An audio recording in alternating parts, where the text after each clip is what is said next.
I'm here today with some of New Jersey's leading advocates for women's and for all survivors of sexual violence, harassment, and assault. They include Patricia Teffenhart, the director of the New Jersey Coalition of Sexual Assault, Sarah McMahon, the director of the Center on Violence Against Women and Children, of course, Helen Arcantu, who is the CEO of the Bergen County YWCA. And let me say to all of those survivors who may be here or who may be watching, I believe you. I believe survivors. We come together on the heels of a week in Washington that left many of us wondering how much progress we've truly made as a country when it comes to equality of women's voices. I was writing my first campaign for Congress in 1991 when Anita Hill came forward with the allegations of sexual misconduct by then Supreme Court nominee Clarence Thomas, and I remember it well.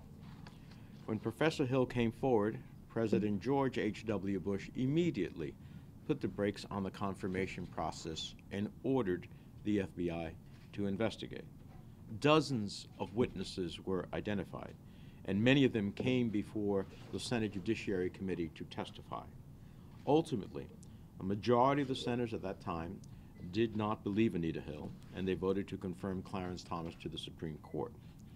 We look back on that moment knowing that America failed Anita Hill and failed all survivors of sexual assault and harassment.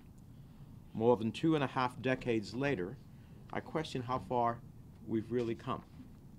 It is almost as if the process for women with credible allegations of sexual assault by Judge Brett Kavanaugh in 2018 is more unfair than the one Anita Hill went through in 1991.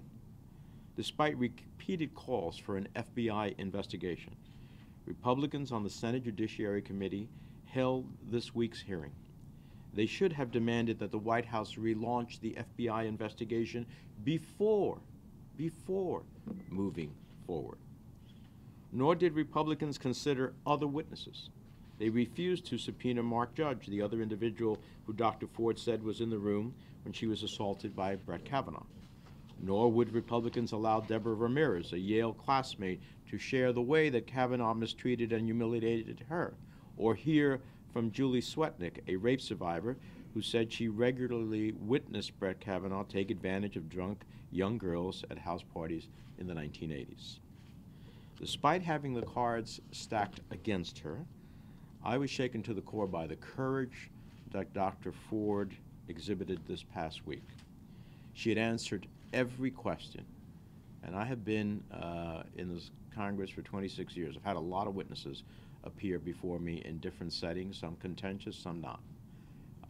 The candor, the bravery, the transparency, the humility, and the honesty, in my mind, were extraordinary. When she did not know the answer, she explained how the FBI could help corroborate details if only it was authorized. I was outraged to see the Republicans plow ahead with the intention of sending Brett Kavanaugh's nomination to the floor. But we received a small glimmer of hope when they made a last-minute deal to delay a floor vote so the FBI can conduct a week-long investigation.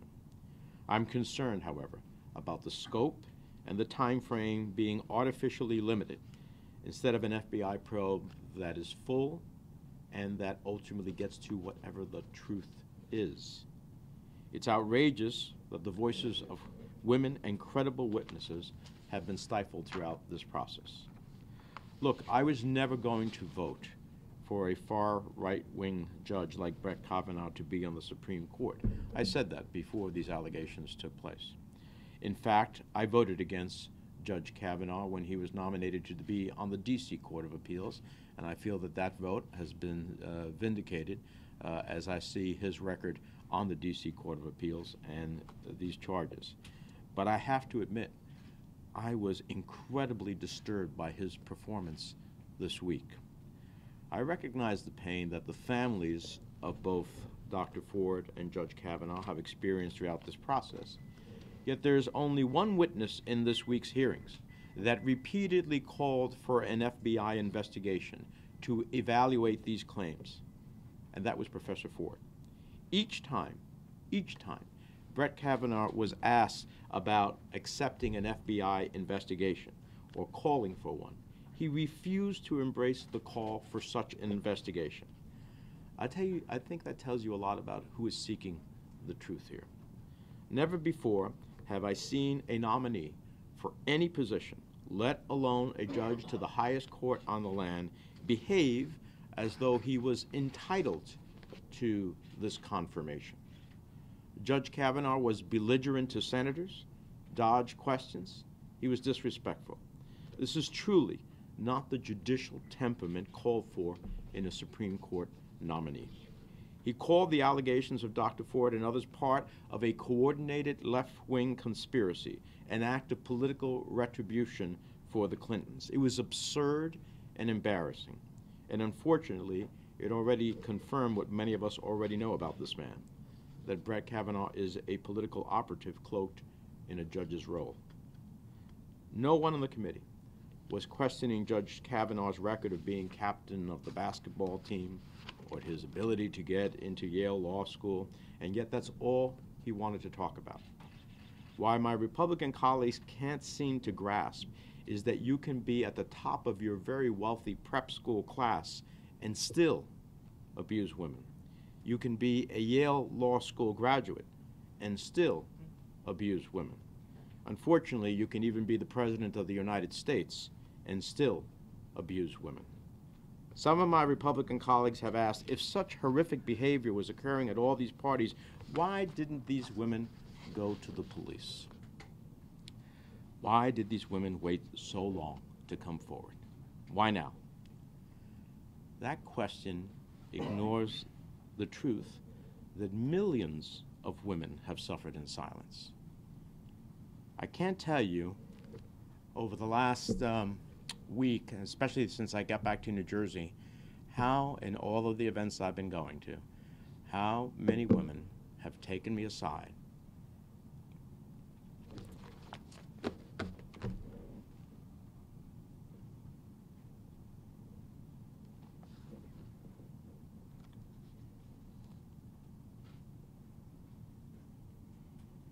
at events that we've had to tell me of their experiences.